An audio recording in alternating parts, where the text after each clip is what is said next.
बिस्मिल्लाहिर्रहमानिर्रहीम। अस्सलाम वालेकुम वरहमतुल्लाहि वबरकातुहू। आज हम बना रहे हैं सूजी का हलवा। अगर आपको हमारी वीडियो अच्छी लगे तो लाइक करें और हमारे चैनल को सब्सक्राइब करें। तो शुरू करते हैं। आधा कप घी लेंगे। घी मेल्ट हो गया, इसमें 3 सब्ज़ इलायची डालेंगे। इनको 30 सेकंड तक भूनेंगे। 3/4 कप सूजी डालेंगे। चूल्हे को कम रखेंगे और सूजी को खुशबू आने तक भूनेंगे।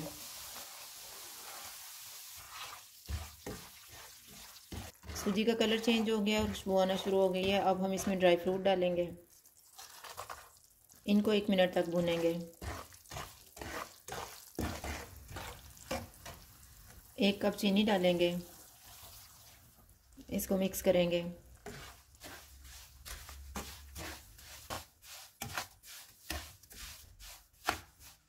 3 कप पानी डालेंगे। 1/4 टीस्पून येलो फूड कलर डालेंगे।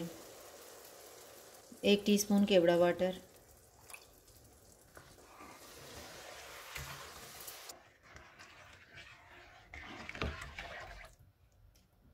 इसको कवर कर देते हैं। एक उबाल आने के बाद इसको 4 से 5 मिनट तक पकाएंगे। हलवे को पकते हुए 5 मिनट गुजर गए हैं।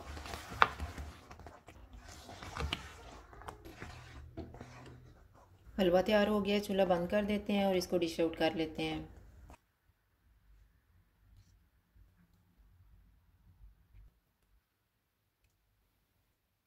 सूजी का हलवा तैयार है। अगर आपको हमारी वीडियो अच्छी लगे तो लाइक करें और हमारे चैनल को सब्सक्राइब करें। शुक्रिया। अल्लाह हाफ़िज़।